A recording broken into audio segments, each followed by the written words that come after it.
Senhor Jesus, mais uma vez, nós te agradecemos a imensa honra de estarmos reunidos debaixo do teu nome, da tua autoridade, do teu senhorio, da tua grandeza, da tua bondade, da tua misericórdia, da tua compaixão, da tua generosidade, do teu carinho, dos teus ternos cuidados. Que honra é pertencer a ti, Senhor. Que honra é participar da tua mesa. Que honra é ser membro do teu corpo. Que glória é ser tua noiva, Senhor. Senhor, fala conosco. Precisamos ouvir a tua voz. Queremos aprender de ti, que és manso e humilde de coração. Que o Senhor tenha ganho essa manhã. Amém. Amém. Irmãos, vamos abrir a palavra de Deus, a Bíblia. A Bíblia não é só um livro, é a palavra de Deus escrita. Efésios capítulo 5.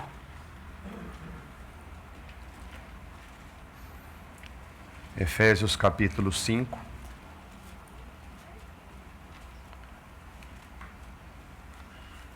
Versos 25 a 29.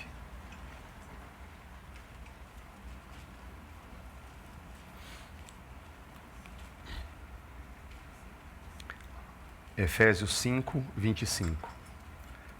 Maridos, cada um de vós ame a sua mulher, assim como Cristo amou a igreja e a si mesmo se entregou por ela, a fim de santificá-la, tendo-a purificado com o lavar da água pela palavra, para apresentá-la a si mesmo como igreja gloriosa, sem mancha, nem ruga, nem qualquer coisa semelhante, mas santa e irrepreensível. Assim o marido deve amar sua mulher como ao próprio corpo. Quem ama sua mulher, ama a si mesmo. Pois ninguém jamais odiou o próprio corpo, antes alimenta-o e dele cuida. Assim também Cristo em relação à igreja. Amém.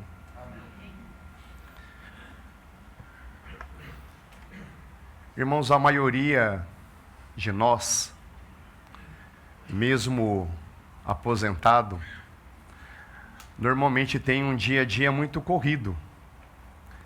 São obrigações, afazeres, as contas não aposentam, cuidados familiares, cuidados com o próprio corpo. Enfim, todos nós temos aí a nossa correria do dia a dia. E por causa dessa correria, muitas vezes, pouco a pouco, nós vamos negligenciando o nosso relacionamento com o Senhor. A gente vai se esquecendo da nossa união com Ele, de quem nós somos na pessoa dEle. E, infelizmente, a gente muitas vezes acaba vivendo uma espécie de ateísmo prático. A gente realmente tem a nossa crença em Deus, mas por causa dessa correria, a gente acaba negligenciando aquilo que realmente importa. E isso é prejuízo para nós, é prejuízo para o Senhor e é prejuízo também para os nossos irmãos e irmãs. Então, diante desse relato trágico, porque realmente é muito trágico, quão benditos são momentos como esse diante da mesa do Senhor. Irmãos, esse é o momento onde nós somos renovados, nós somos reorientados, nós somos fortalecidos, nós somos despertados para aquilo que realmente nos importa, que é o relacionamento com o nosso Senhor. Então, irmãos, essa mesa é um refrigério, é um oásis no deserto que é esse mundo. E é o Rei do Universo que nos convida para ela.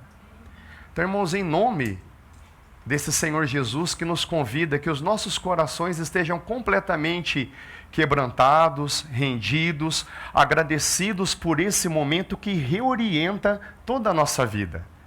Que ele realmente tenha a primazia. E se a gente realmente abrir o nosso coração, clamar o enchimento do Espírito, segundo aos Coríntios, capítulo 3, verso 18, diz que à medida que nós contemplamos o Senhor Jesus, nós somos transformados de glória em glória, à sua própria imagem. Então que o Espírito Santo de Deus, nessa manhã, abra os nossos olhos espirituais, que possamos realmente contemplar o Senhor Jesus. Irmãos, contemplar é pensar nele, é focar o nosso coração dele, é nos abrir para ele. E à medida que nós o contemplamos, nós somos transformados.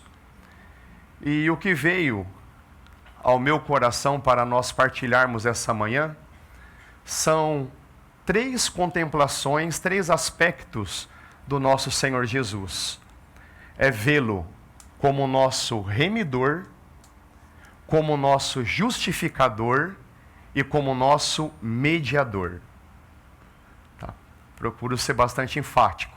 O Senhor Jesus é o nosso remidor, justificador e mediador. Irmãos, remidor é uma pessoa que paga a dívida de uma outra pessoa, livrando o remido de uma condenação. O que é um remidor? É alguém que paga uma dívida de uma outra pessoa, livrando o remido, o agraciado chama-se remido, de uma condenação. Segundo a palavra de Deus, Colossenses capítulo 2, verso 14, diz que o Senhor Jesus rasgou o escrito de dívida que era contra nós. Irmãos, em Apocalipse capítulo 21, descrevendo o dia do juízo, falando a respeito dos livros que serão abertos, onde os pensamentos, as palavras e atitudes de todos os seres humanos serão julgados. Vamos imaginar lá uma ordem alfabética, e na hora que chega o nosso nome, a página não está mais lá. Por quê? Porque o nosso Senhor Jesus rasgou o escrito de dívida que era contra nós. O nosso nome não vai estar nesses livros, porque onde vai estar escrito o nosso nome? No livro da vida. Aleluia! Esse é o nosso gracioso Senhor, Ele é o nosso remidor. Com mão forte, Ele nos livrou de sermos reféns do pecado, de Satanás. Ele nos tirou das trevas e nos transportou para a sua maravilhosa luz. Bendito seja o nosso remidor. Amém? Justificador, na Bíblia, aí é um vocabulário mais bíblico, simplesmente é uma pessoa que comunica, que transmite a sua justiça, a sua retidão, a sua inocência, os seus méritos, os seus créditos. Isso que é um justificador no vocabulário bíblico. É alguém que transmite sua justiça, sua retidão, sua inocência, seu crédito e os seus méritos. E Romanos capítulo 3, verso 26, diz que o Senhor Jesus é o justo e justificador de todo aquele que nele crê. Irmãos, o Senhor Jesus é o nosso justificador. Ele transmitiu-nos a sua justiça, os seus méritos. Irmãos, que o nosso coração seja despertado para esse privilégio. Vê-lo como remidor é alguém que sanou a nossa dívida. E vê-lo como justificador é aquele que nos deu o seu crédito. Ele apenas não resolveu um problema, como também nos deu acesso às suas riquezas insondáveis.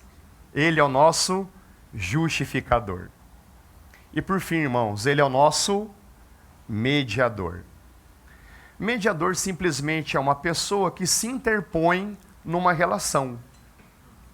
O mediador também é um representante. É alguém que se coloca no lugar de uma outra pessoa, como se fosse a própria pessoa. E o que nós lemos em 1 Timóteo capítulo 2, verso 5? Há um só Deus e um só mediador entre Deus e os homens. Irmãos, quem que é o único mediador entre nós e Deus? Jesus Cristo, homem. É interessante como Paulo diz, Jesus Cristo, homem, porque nesse exato momento ele é homem glorificado à destra do Pai. Ele é o nosso mediador. 1 João capítulo 2, verso 1 diz, filhinhos, o jeito amável, né, como João, velhinho, escreve, né, pensando nas suas ovelhas, pensando em nós também, de certa forma, somos ovelhas do apóstolo João. Eu escrevo essas coisas para que vocês não pequem. O que ele havia escrito? Andar na luz, amar os irmãos, amar a Deus, ele nos orienta. Olha, eu escrevo tudo isso para que vocês não pequem. Mas se alguém pecar, temos um advogado. Nós temos um mediador que é Jesus Cristo. Irmãos, ele é o nosso mediador. Ele mesmo disse, eu sou o caminho, a verdade e a vida. Ninguém vem ao Pai senão por mim. Bendito seja o nosso Senhor Jesus. Irmãos, que essas verdades cristalizem em nossos corações. Ele é aquele que pagou a nossa dívida. Ele é aquele que nos transferiu o seu crédito. Ele é aquele que nos dá livre acesso à presença de Deus. Irmãos, nós hoje podemos ser abençoados por Deus só por causa de Jesus. Deus nos recebe como se fosse o próprio Filho falando com Ele. Bendito seja o nosso Senhor Jesus. O nosso Senhor Jesus provou ser o nosso remidor na cruz. O nosso Senhor Jesus provou ser o nosso justificador na ressurreição. O nosso Senhor Jesus prova ser o nosso mediador assentado no seu trono nos céus, como ele se encontra agora. Na cruz, nós o vemos como nosso remidor. No túmulo vazio, nós o vemos como nosso justificador. E agora, assentado no trono, nós o vemos como nosso mediador. Na cruz, nós vemos o Senhor Jesus como nosso Salvador. No túmulo vazio, na ressurreição, nós o vemos como nosso justificador. Romanos capítulo 3, verso 24 diz, a quem Deus ressuscitou para a nossa justificação. No túmulo vazio, nós o vemos como nosso justificador. E agora no trono, nós o vemos como nosso rei. Irmãos, em nome do Senhor Jesus, que no nosso dia a dia corrido, os nossos olhos espirituais sejam sempre abertos para vermos pela fé aquele que é o nosso remidor, justificador e mediador. Amém? Irmãos, poderíamos parar por aqui, não é verdade? Celebrar esse nosso Senhor que tem essas qualidades tão preciosas para nós. Mas como se isso não bastasse, o nosso remidor, o nosso justificador e o nosso mediador nos pede em casamento. Ele gentilmente nos propõe.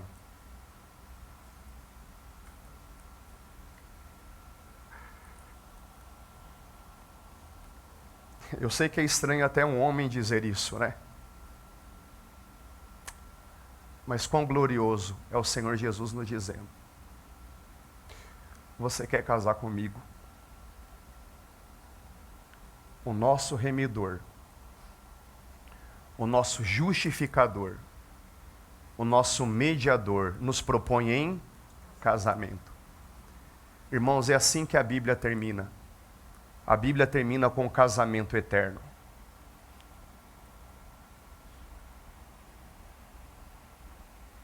Nós iremos provar um nível de união que é impossível ser provado nesse planeta.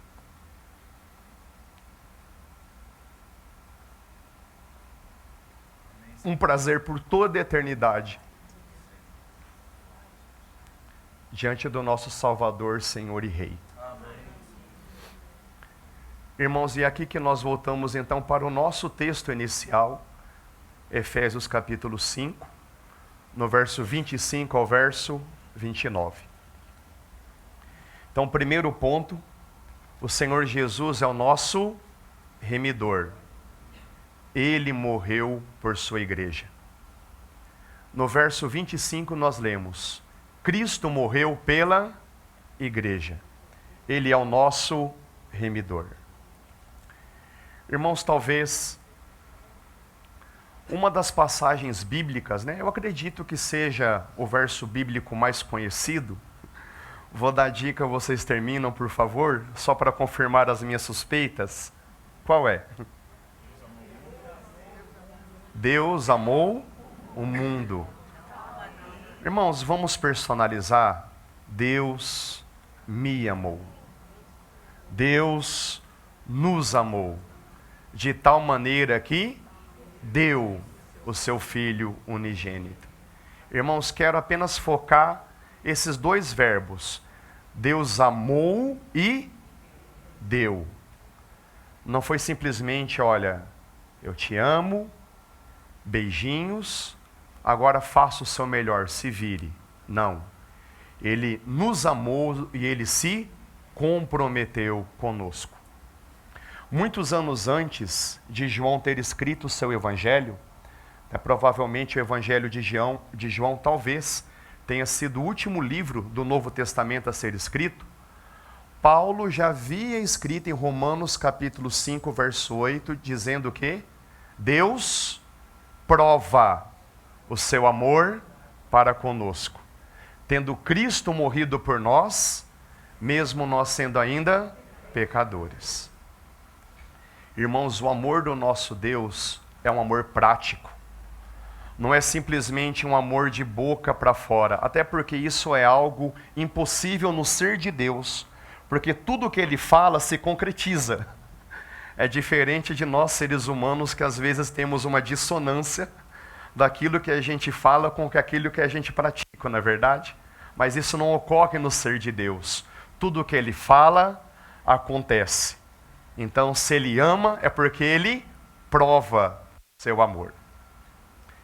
Irmãos, quando o Senhor Jesus esteve pendurado ali na cruz por causa dos nossos pecados, nesse gesto, ele estava dizendo a toda a humanidade: veja o quanto eu te amo.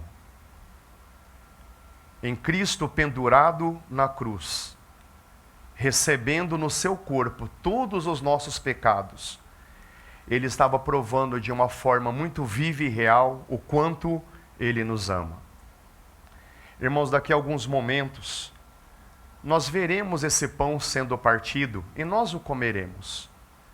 Então, quando nós vermos o pão ser partido, que possamos ouvir em nossos corações o Senhor nos dizendo: eu deixei o meu corpo ser partido porque eu te amo. Quando nós bebermos desse vinho, desse cálice bendito, que possamos ouvir no nosso coração: eu derramei o meu sangue para te remir, para te perdoar, para te resgatar, porque eu te amo. Irmãos, quão precioso é ouvir o eu te amo do Senhor com os ouvidos da fé. E é isso que nós ouvimos quando nós participamos desse pão e desse cálice bendito. Bendito seja o nosso Senhor Jesus. Ele é o nosso remidor. No segundo ponto, ele é o nosso justificador. Ele nos ama. Ainda no verso 25, do capítulo 5, diz: Cristo ama a igreja. Cristo ama a igreja. Irmãos, quem é a igreja? A igreja somos nós.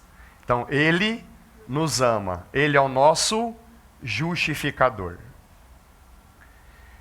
Irmãos, da mesma forma que o nosso corpo precisa de ar, água e comida, a nossa alma precisa de amor para se manter viva.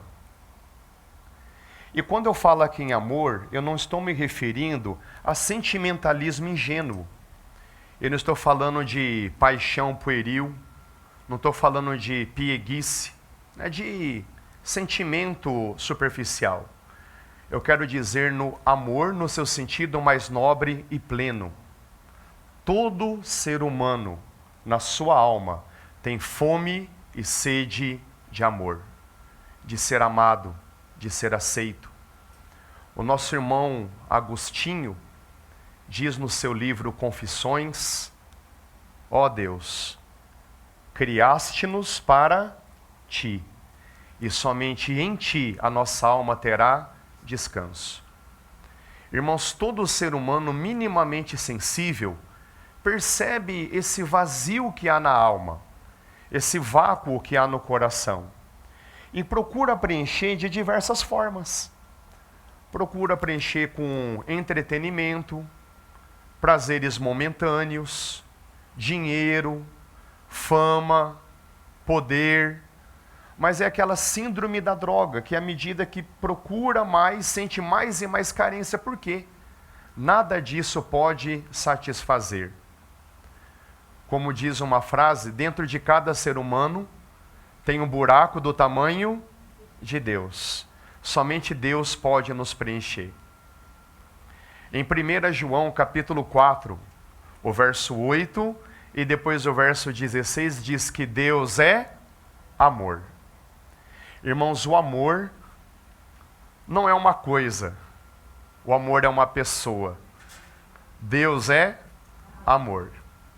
E fazendo uma leve adaptação do Evangelho de João, capítulo 1, verso 14, quando se diz que o verbo se fez carne, irmãos, temos toda a liberdade de dizer, e o amor se fez carne, e habitou entre nós, cheio de graça e verdade. Irmãos, o Senhor Jesus é o amor de Deus encarnado. O Senhor Jesus é o amor de Deus encarnado. Ele é Deus encarnado. Deus é amor. Então, Ele é o amor de Deus encarnado. Irmãos, olhemos então como o amor se manifesta.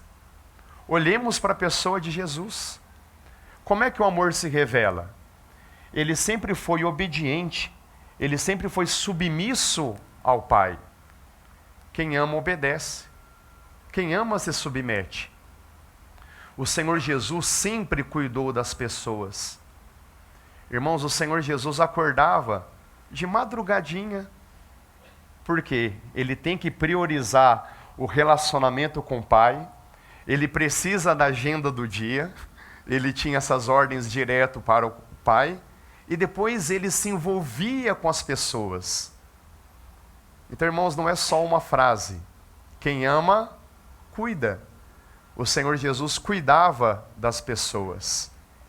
E também o Senhor Jesus demonstrou o seu amor de forma real, se entregando na cruz. Então, quais são as manifestações do amor? Cuidados, obediência ou submissão e também entrega. Então, como o Senhor Jesus, Ele provou ser o amor de Deus em todos os detalhes nas suas ações, Ele foi declarado pelo Pai como justo. Irmãos, quando a gente lê o Velho Testamento, em muitos e muitos textos fala-se a respeito daquele que é justo, vão dando algumas qualidades, algumas características, mas quem é o justo de forma plena e real? é o nosso Senhor Jesus. E quando nós cremos nele, um dia nós ouvimos o Evangelho, nós abrimos o nosso coração, nós rendemos a nossa vida, né? Gostaria de perguntar aqui para os irmãos, você já fez isso? Poderia responder com um amém? Você já entregou a vida para o Senhor Jesus? Você já se arrependeu dos seus pecados? Irmãos, Ele nos confere a sua justiça. Justificados, pois, pela fé, temos paz com Deus. Irmãos, o homem no seu pecado é inimigo de Deus. Mas o Senhor Jesus, por ter tido uma vida de amor, Ele foi declarado justo. Deus provou justo ressuscitando dos mortos. E o que o Senhor Jesus faz? Ele retém a justiça dele para ele mesmo? Não, irmãos. Ele nos presenteia com a sua justiça. Então, bendito seja o Senhor Jesus, que nos ama. Ele é o nosso justificador e Ele nos presenteia com a sua justiça. E terceiro e último ponto para finalizarmos, a gente sempre gosta de revisar para deixar muito claro. Qual foi o primeiro? O Senhor Jesus é o nosso remidor. Ele se entregou por nós. O segundo ponto, o Senhor Jesus é o nosso justificador. Ele nos ama. Terceiro ponto, o Senhor Jesus é o nosso mediador. Ele cuida de nós. É o que nós lemos no verso 29 do capítulo 5. O Senhor Jesus cuida do seu próprio corpo. E quem é o corpo do Senhor Jesus? Somos nós, a sua igreja. Irmãos, eu não tenho muito o que dizer a respeito de como a gente se preocupa com o nosso corpo, não é verdade? Como a gente se preocupa com a nossa saúde, como a gente se preocupa com o bom funcionamento dos nossos órgãos, como muitas vezes a gente até se preocupa com a nossa aparência, não é verdade? Ninguém está aqui do jeito que acordou, não é?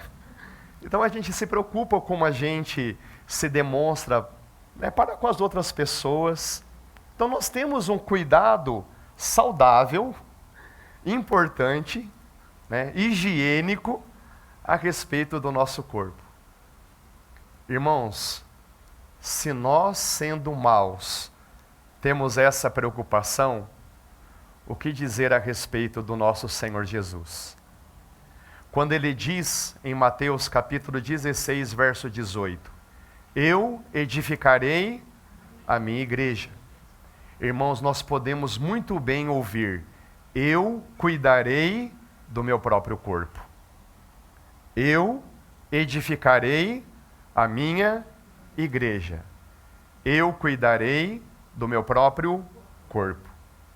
Irmãos, nós somos cuidados pelo Pai por causa do nosso mediador Jesus. Quando nós lemos em Mateus capítulo 6, lembra aquela parte final? Não andeis ansiosos, né, pelo que haveis de comer, beber, vestir, porque o vosso Pai que estás nos céus sabe de todas as suas necessidades. Depois ele diz, vocês que são maus, sabem dar boas coisas aos seus filhos. Tá? Irmãos, um em maior grau, outro em menor grau, o que a gente não faz, né, por causa de um filho nosso? O que diz, né, o nosso Senhor Jesus? Quanto mais o nosso Pai Celestial dará boas coisas, dará o Espírito Santo a todos aqueles que lhe pedirem. Irmãos, o Senhor Jesus diz que até os fios de cabelo da nossa cabeça são contados. Então, se nós podemos desfrutar dos cuidados do nosso Pai, irmãos, mais uma vez, eu fico pensando no nosso dia a dia, na correria, nos afazeres, nos boletos, em nome do Senhor Jesus, que essas verdades subam ao nosso coração. Por que estou correndo tanto? É claro que A vida com Cristo nos faz responsáveis, mas que nós jamais nos esqueçamos dos cuidados do nosso Pai. Pai, entrego diante do Senhor esse dia. Muito obrigado, Senhor, pelos teus cuidados. Clamo a sua direção, clamo a sua proteção, clamo a sua guarda, clamo sabedoria para tomar as decisões corretas. Peço, Senhor, o seu senhorio em nossas vidas. Irmãos, por que o Pai nos ouve e nos atende? Por causa dos nossos méritos? Claro que não. Por causa do nosso mediador, Jesus. Então o Senhor Jesus é o nosso mediador. Ele cuida de nós. Amém? Amém. Então, irmãos, concluindo. O Senhor Jesus é o nosso remidor, justificador e mediador. Ele nos ama, Ele se entregou por nós e Ele cuida de nós. Então, no nosso dia a dia, quando nós formos aí assaltados, pelo medo, pelo desânimo, pela ansiedade, pela depressão, são problemas crônicos do nosso mundo moderno, não é verdade, irmãos e irmãs? Quando essas coisas nos assaltarem, que o Espírito Santo traga no nosso coração. Ele é o nosso remidor. Tudo está pago. Ele é o nosso justificador. Ele nos comunica a sua justiça, a sua inocência, os seus méritos. E Ele é o nosso mediador. Amém? Amém. Que essas palavras realmente possam ser usadas pelo Espírito Santo de Deus para que essa manhã nós realmente adoremos o nosso Senhor Jesus. Amém.